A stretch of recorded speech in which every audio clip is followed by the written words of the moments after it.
My wife betrayed me with a tour guide on our dream vacation I funded. Her claim I wasn't enough sparked a revenge that left her broken in public. The Hawaiian sun burned through the palm trees, casting dappled shadows across the lanai of our five-star Maui resort, but the paradise around me felt like a lie. I stood frozen, my phone clutched in my hand, the video replaying on a loop. My wife Emily tangled in the sheets of our suite with a smirking tour guide, their laughter echoing like a gunshot. I'd funded this entire vacation, flights, villas, private dinners, for her family, shelling out $4,000, 0 cents a month, to keep them afloat, only to be gutted in front of a crowd of strangers snapping photos at the resort's luau.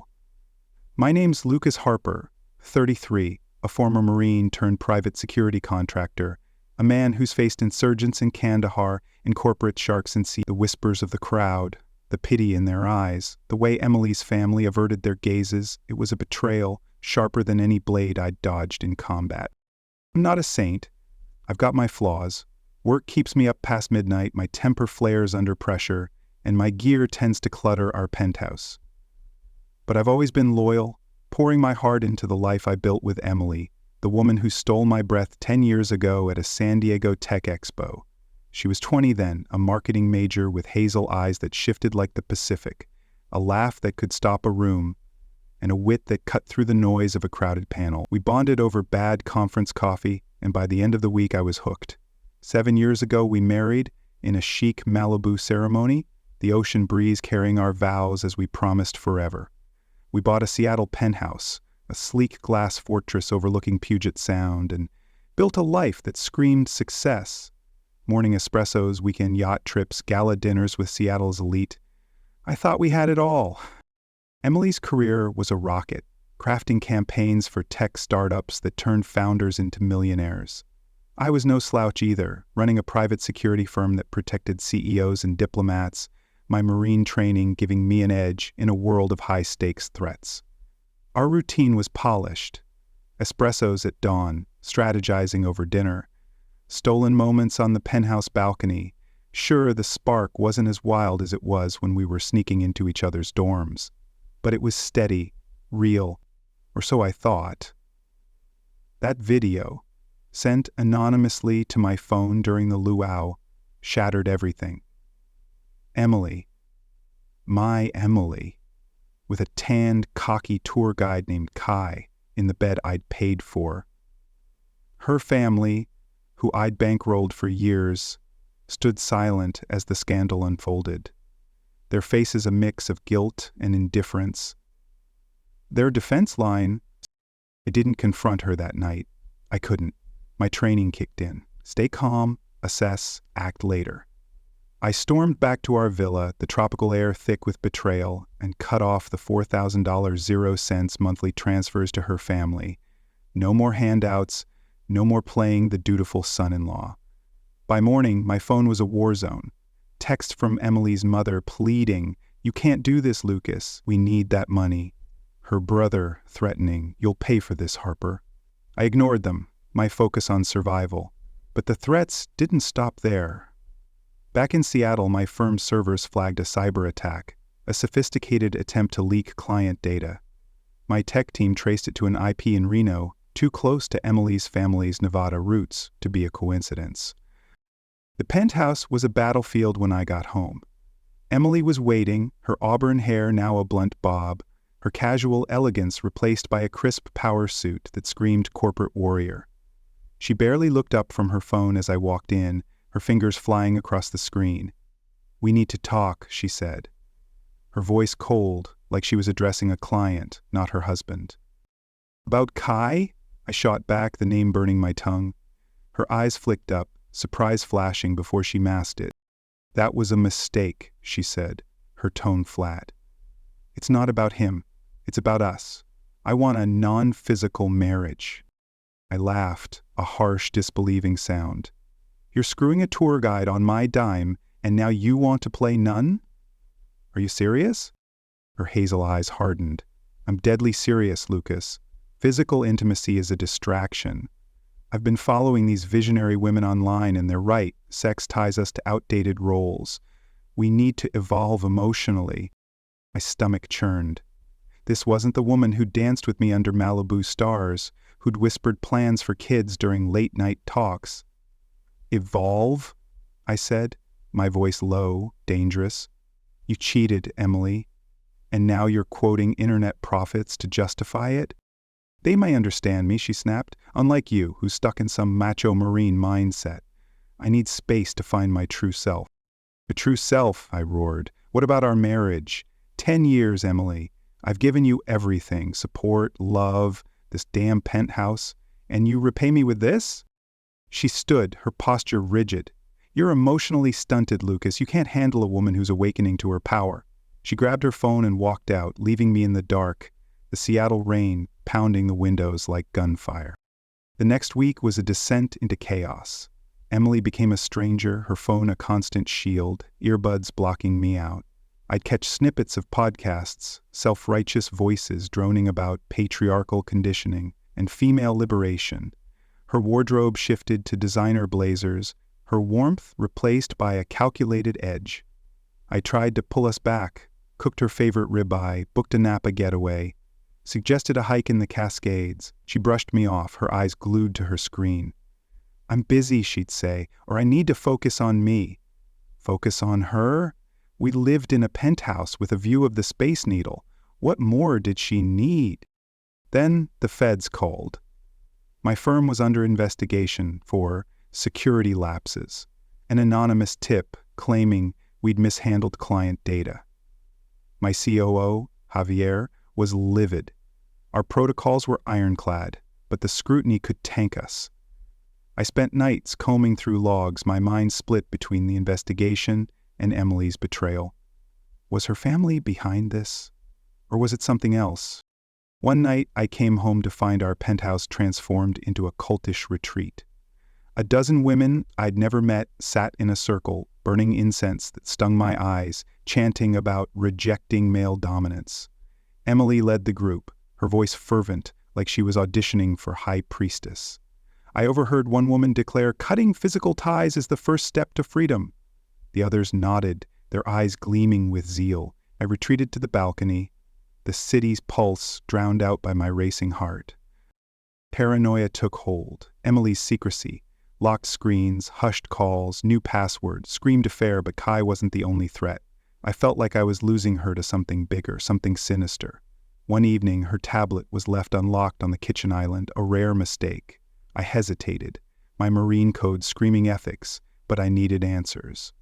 I opened her email and found a thread with someone named Taylor. "Emily, you're breaking free from his control. Lucas's demands are textbook oppression. You deserve to reclaim your power." Taylor. Another email, dated yesterday. "Your courage is inspiring. Don't let his guilt trips hold you back. You're not his property. Call me tonight." Taylor. My blood boiled. Taylor Quinn, a life transformation mentor, was feeding Emily lies, painting me as a monster. Worse, I found receipts. Emily had sent $8,000, 0 cents from our joint account to Radiant Sisterhood, Taylor's group, without a word to me. I dug deeper, finding a Path to Freedom PDF, a 12-step manifesto for dismantling male-driven relationships. Step 1, reject physical intimacy. Step 6, redefine your identity. It was a cult handbook, and Emily was all in. The next morning, I was driving to a client meeting when my SUV's dashboard lit up with a warning, "Unauthorized tracking detected." I pulled into a deserted lot, popped the hood, and found a device wired to the engine. My marine instincts screamed, "Bomb." I dove for cover just as the SUV exploded, flames licking the sky, shrapnel grazing my arm. Someone wanted me dead, and I was starting to think Radiant Sisterhood was more than a scam. I confronted Emily that night, my voice shaking with rage. "Who's Taylor, Emily? Why are you funneling our money to a cult?" Her face flushed. "You hacked my tablet? You're pathetic, Lucas, spying on me like some paranoid grunt." "Paranoid?" I shouted. "My car just blew up, Emily. You're sending thousands to a con artist who's turning you against me?" She laughed, a cold, bitter sound. "You're delusional. Radiant Sisterhood is my chosen family. They see me for who I am, not what you want me to be." "Chosen family," I said, my voice breaking. "They're bleeding you dry, and you're letting them destroy us." I showed her the receipts, the PDF, but she doubled down, calling me toxically possessive. The fight ended with her storming to her office, locking the door, her voice soft and warm as she spoke to Taylor. The threats escalated. During a client escort, a sniper's bullet grazed my shoulder, the crack of the shot echoing as I dove behind a car. My team traced the rifle to a black market dealer, but the shooter vanished. Then, at a client dinner, my drink was spiked with a rare toxin. I collapsed, waking in the ER, my blood work a mess. The hospital report confirmed attempted murder. I hired Mia Chen, a private investigator with a knack for uncovering scams. She linked Taylor to a string of broken marriages, her empowerment group a front for extortion. "She's dangerous, Lucas," Mia warned, "and she's got your wife in her grip." Emily's behavior grew darker. She changed all her passwords, email, social media, even our Netflix account. She took calls in hushed tones, angling her phone away when I entered the room. One night, I caught her laughing on a Zoom call, a sound I hadn't heard in months, only for her to slam her laptop shut when I appeared. I tracked her phone, guilt gnawing at me, and found she was sneaking to a waterfront co-working space for late-night meetups. I followed her one evening, slipping into the building like I was back on a recon mission. Inside, I overheard her group, Radiant Sisterhood members, discussing severing male validation to achieve true liberation. Emily's voice was fervent, unrecognizable as she declared, "Lucas is holding me back. I'm ready to break free." I was done. I called my lawyer, froze our accounts, and leased a fortified loft in Bellevue. The Fed's investigation intensified, my top client threatening a $10 million 0 cents lawsuit over the breach. Emily's colleagues spread rumors of my violent tendencies, turning Seattle's elite against me. I moved out, leaving a letter on the penthouse counter. "You wanted a non-physical marriage, Emily. I'm giving you a husbandless one. My lawyer will handle the rest." I included Taylor's emails, the $8,000 0 cents receipts, and the Path to Freedom PDF, a final plea for her to see the truth. As I settled into my new loft, the city skyline a stark contrast to the chaos I'd left, I felt a flicker of freedom. But the questions lingered. Who was Taylor really? Was Kai a one-time fling, or part of a larger scheme?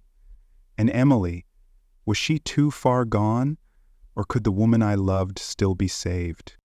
The Bellevue Loft was my new stronghold, a sleek, fortified sanctuary with bulletproof windows and a view of Seattle's glittering skyline. I'd walked away from the penthouse, from Emily, from the life we'd built over 10 years, leaving behind a letter that burned with the weight of her betrayal.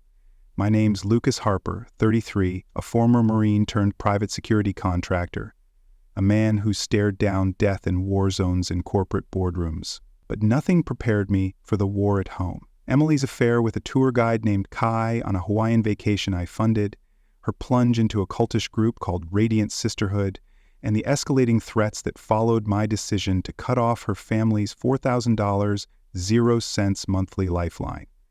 I thought I'd escape the chaos by moving out.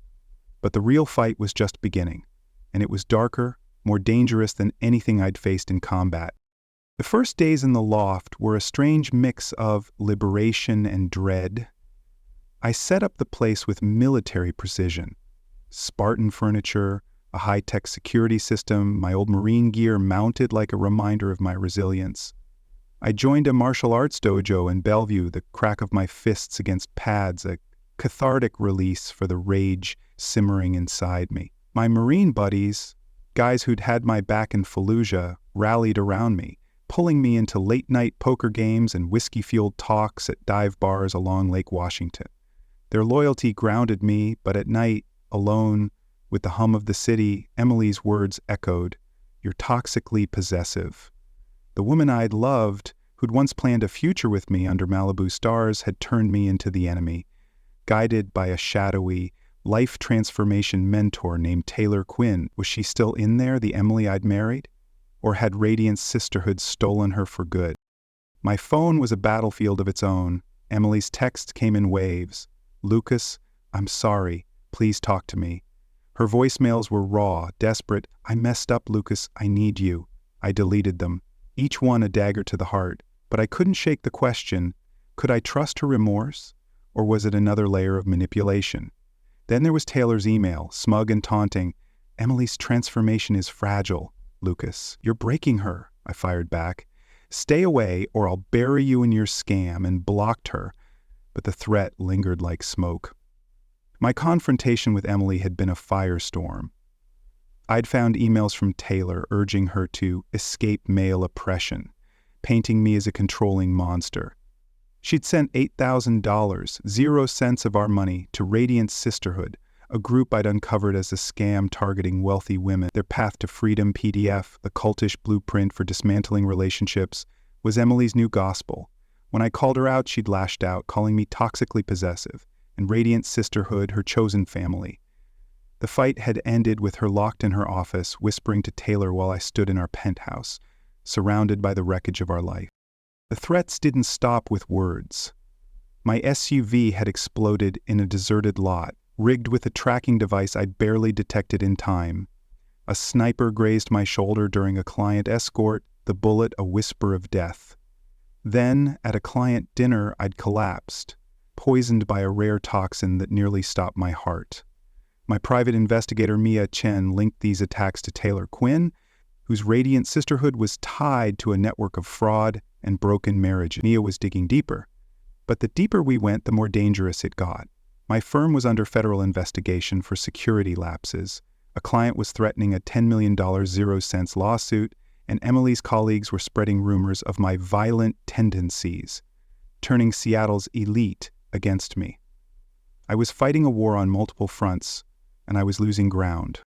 Monday morning, I was in my office, a glass-walled fortress in Seattle's Pioneer Square, trying to salvage our biggest client contract after the data breach.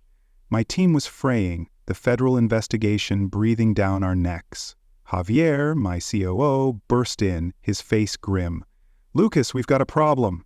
He slid a tablet across my desk, showing an email sent to our client, an anonymous leak accusing me of embezzling funds and compromising security. The language was sharp, personal, echoing the venom of Emily's family's threats.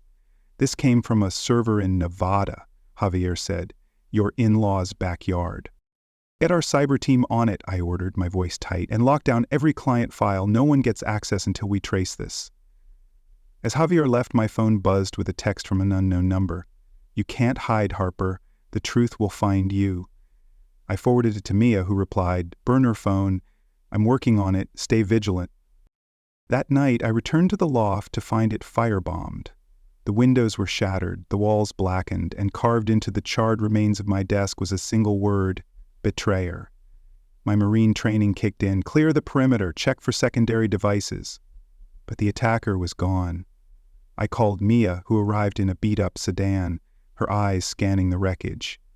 "This is Radiant Sisterhood," she said, snapping photos. "They're sending a message. You're getting too close." "Or it's Emily's family," I said, my jaw clenched.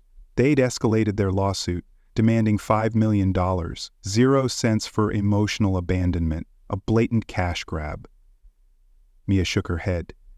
"Could be both. I found payments from Radiant Sisterhood to an account linked to your brother-in-law. They're connected, Lucas." My head spun.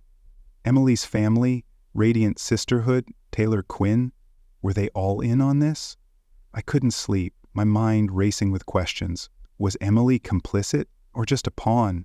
I tracked her phone to a waterfront co-working space where I'd overheard her group plotting to sever mail validation. Her voice, fervent and foreign, had chilled me.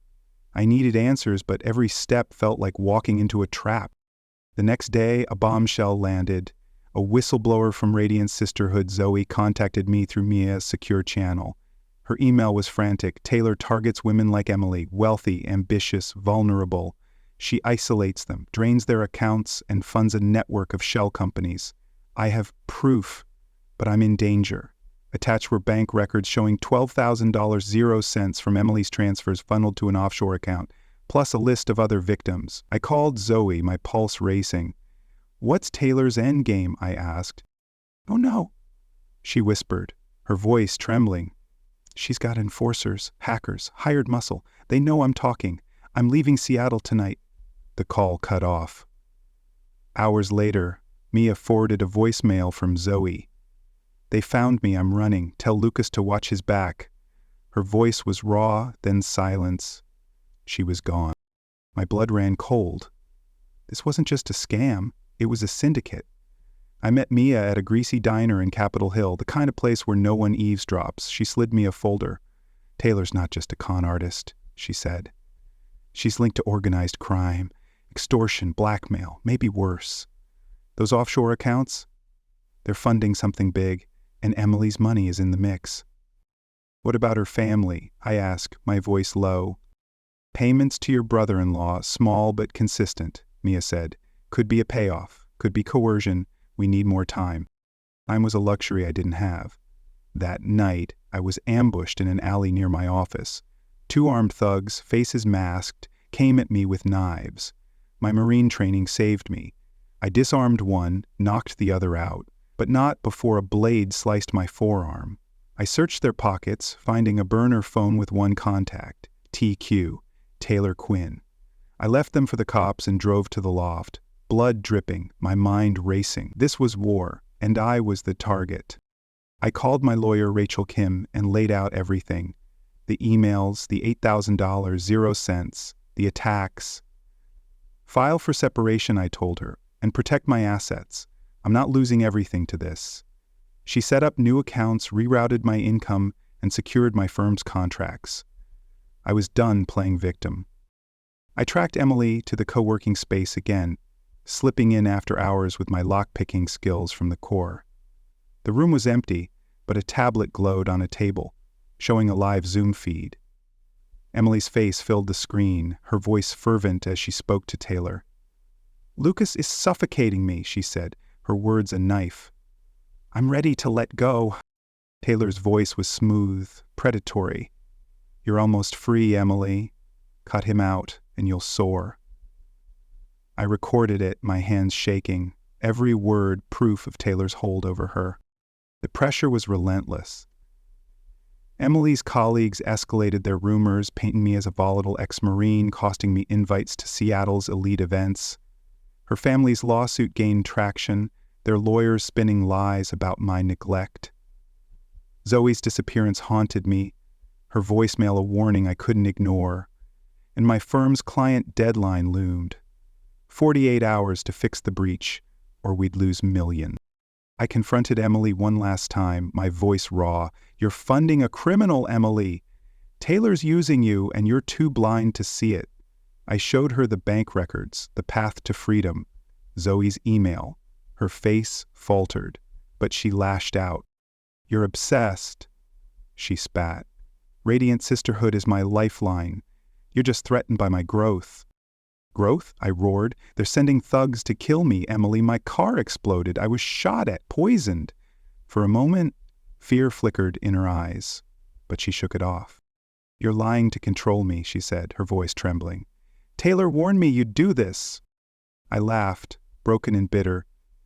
Taylor's playing you, and you're letting her destroy us. I walked out, leaving the evidence behind, my heart in pieces. I moved out the next day, my gear in a duffel, the loft my new beginning. I left Emily a letter. You wanted a non-physical marriage. I'm giving you isolation. My lawyer's in charge. I included Taylor's emails, the $8,000 0 cents receipts, and the path to freedom, hoping she'd see the truth. I didn't look back as I drove to Bellevue, the city fading in my rear view. For weeks, I rebuilt. The dojo became my refuge, each strike a release. My Marine buddies anchored me, their camaraderie a lifeline. My firm stabilized, the clients appeased after Mia traced the breach to radiant sisterhood. Emily's calls flooded in, texts begging for forgiveness, voicemails sobbing about regret. I ignored them, my trust shattered. Then Taylor emailed again, her tone icy.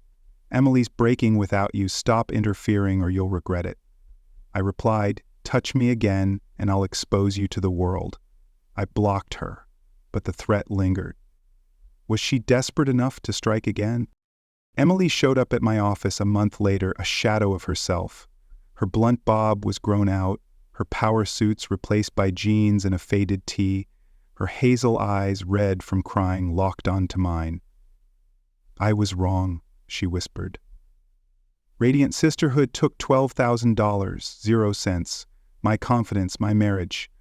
I'm in therapy, real therapy. I want us back. I leaned back, my heart torn. "You cheated, Emily. You called me the enemy. How do I trust you?" Tears streamed down her face. I was lost, Lucas. Taylor made me feel seen, but it was a lie. I sold my car. "Here's the $12,000, 0 cents. She slid a check across my desk. "I filed fraud charges with 4 other women. I started a group to help them heal." I stared at the check, her words sinking in. She'd fought back, exposed Taylor, reclaimed a piece of herself. The Emily I'd loved was there, fighting to return. But the wounds were deep, trust a distant memory. "Coffee," I said finally. "No promises, Emily. My terms." Her eyes lit with hope, the spark of the woman I'd married. "I'll take it," she said, her voice breaking. As she left, I looked out at the city, questions swirling. Who was Taylor Quinn, and what was her endgame? Was Kai a pawn in her scheme? Were Emily's family and Radiant Sisterhood linked? What happened to Zoe, and was I next? Could I trust Emily's redemption, or was it another trap? I didn't know, but I stood taller, my marine resolve unbroken, ready to face whatever came next on my own terms.